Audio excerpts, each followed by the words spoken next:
माननीय उपसभापति जी, आपके माध्यम से माननीय मंत्री जी, अभी आज मैं देख रहा था कि इस विषय पर तमाम सदस्यों ने अपनी चिंता व्यक्त की है और वो देश की सामूहिक चिंता है।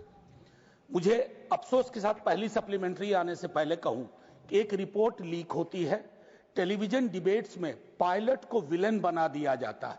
वो बेचारे दुनिया में आके कहेंगे नहीं कि हम गुनहगार हैं या कोई टेक्निकल मैलफंक्शन। खैर, मेरा पहला है कि जब FAA की federal US federal aviation administration की 2018 और यूके की सिविल एविएशन अथॉरिटी ने ये सारे एडवाइजरी पहले जारी की थे फ्यूल स्विच सिस्टम की। अभी हाल में आपने खास करके बोइंग 737 और 787 एयरक्राफ्ट के लिए मैंडेटरी किया है कि आप उसकी ऑडिट करिए, उसकी सेफ्टी सिक्योरिटी मैकेनिज्म को चेक कीजिए।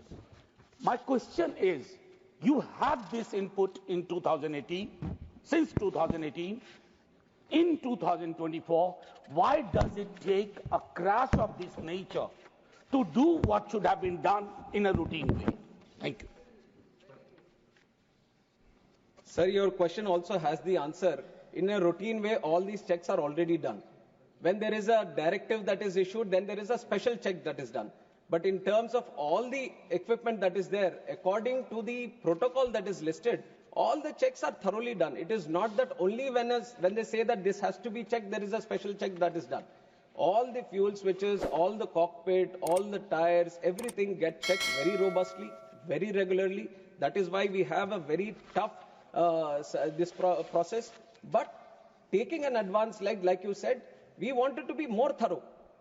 All checking has been duly happening from that time.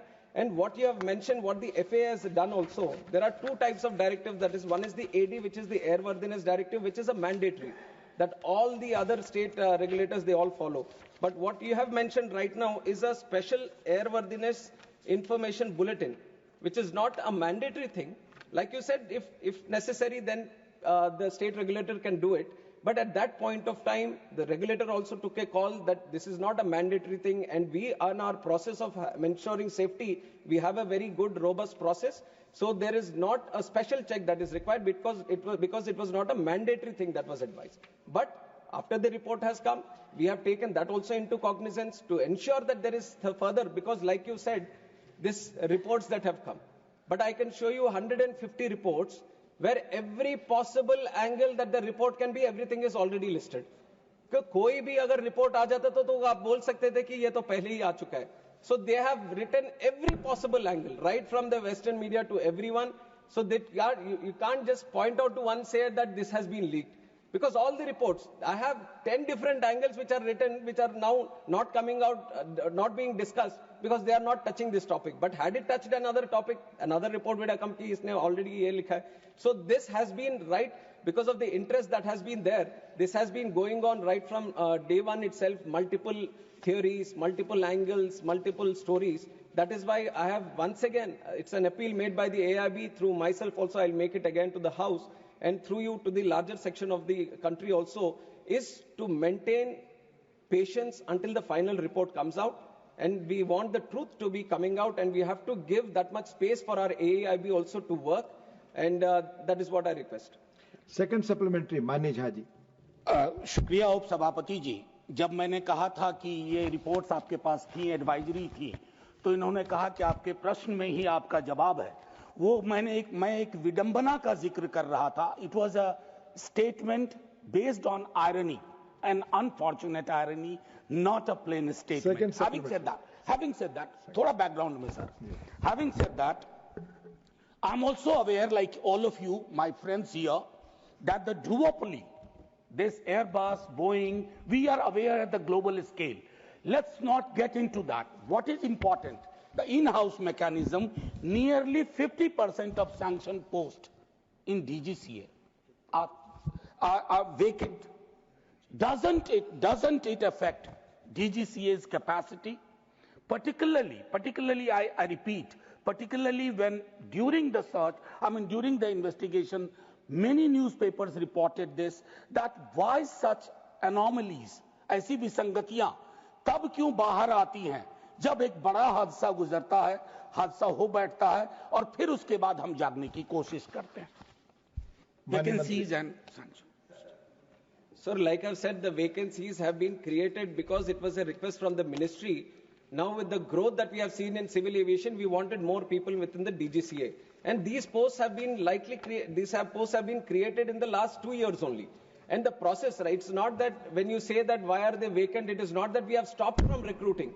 Right from the day they were created, we have started the process. It is a continuous process. It has to go through various cycles of recruitment also. And the only thing that I wanted to mention so that everyone knows a little bit about what is happening in this recruitment is that this is a very specific pool of people that we are trying to recruit.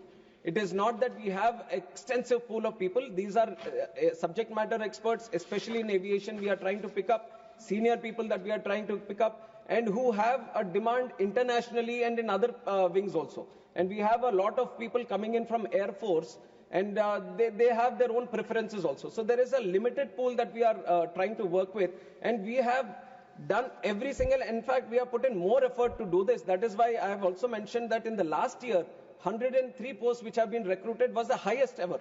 Because we wanted to speed up the process, we wanted to ensure that DGCA, the posts that are created is well equipped and it is full of the people that have to be recruited and no vacancies. It is an ongoing process. This year we are committed to take in 190 more, and also in the future all the posts are being worked out in such a way that no vacancies, the situation of no vacancies does not arise. First supplementary, Mani Sanjay Singh, not present. Mani Sri Raghav Chadha. Thank you. Thank you so much, sir. Sir, India's civil aviation sector is booming, no doubt. But it appears that the regulator, the DGCA, which is the backbone of the sector, is cracking up under pressure. I say this because it is understaffed, it is underfunded, and it lacks autonomy. Sir, Parliamentary Standing Committee की report बताती है कि वर्ष 2024 में technical post में overall vacancies की बात नहीं कर रहा, डीजीसीए के अंदर टेक्निकल पोस्ट में 55% की वैकेंसी है. टेक्निकल पोस्ट का काम क्या होता है sir? Air safety inspection, passenger safety, pilot licensing, aircraft maintenance और एयर वर्दीनेस. सर ये शॉर्टेज नहीं, ये क्राइसिस है. और मुझे लगता है sir there is no, thank you sir. Sir सवाल पे आ रहा हूं that there is no margin of error in the skies. तो मेरा माननीय मंत्री जी से सर आपके माध्यम से सवाल है कि हम एक डीजीसीए को सेबी जो एक फाइनेंशियल मार्केट का इंडिपेंडेंट रेगुलेटर है और ट्राई जो टेलीकॉम सेक्टर का एक इंडिपेंडेंट रेगुलेटर है, ऐसा ही एक ऑटोनॉमस स्टैट्यूटरी बॉडी में क्यों नहीं तब्दील करते? और दूसरा टेक्निकल पोस्ट की वैकेंसी कब तक भरी जाएगी? Please. Thank you. Sir, I have to place on record that the DGCA is not under any kind of pressure. It is operating with utmost seriousness, professionalism, and all the requirements that are there that actually strengthens it according to the International Civil Aviation Protocol. At this moment that you're seeing, I've already explained it in a couple of questions also, the situation is that the posts were just recently created. And like you said, when it comes to the technical posts, you need that right technical capabilities people only to be sitting in those posts. And when you look at that kind of experience, that kind of situation, then obviously the pool which is limited makes it much more difficult to engage these people. And these are people who are having to regulate the safety, which is of the prime most importance. The whole fundamental pillar for the growth of our civil aviation sector has been the safety and security of the people and the operations. So keeping that intact, the process itself has so much technical this thing that it gets a little difficult, but we have been trying with the UPSC and other people also to engage the right people so that the timelines which takes for it to engage these people gets reduced. And Honorable Member has also talked about the budget. We have seen in the last 1 year also the 10% increase in the budget is there, and accordingly whenever required, definitely your suggestions have been noted, and whatever best can be done to assist DGCA to be more powerful and more engaging in terms of ensuring the safety, we will be doing it from our side. Mania Priyanka ji. Thank you so much, Honorable Chairman, sir. Sir, there comes a moment in time, when we keep our politics aside, and this particular air crash gave us that moment for even civil aviation to understand the challenges and the loopholes that exist. Sir, my question is very specific, which I've written to the Honorable Minister about.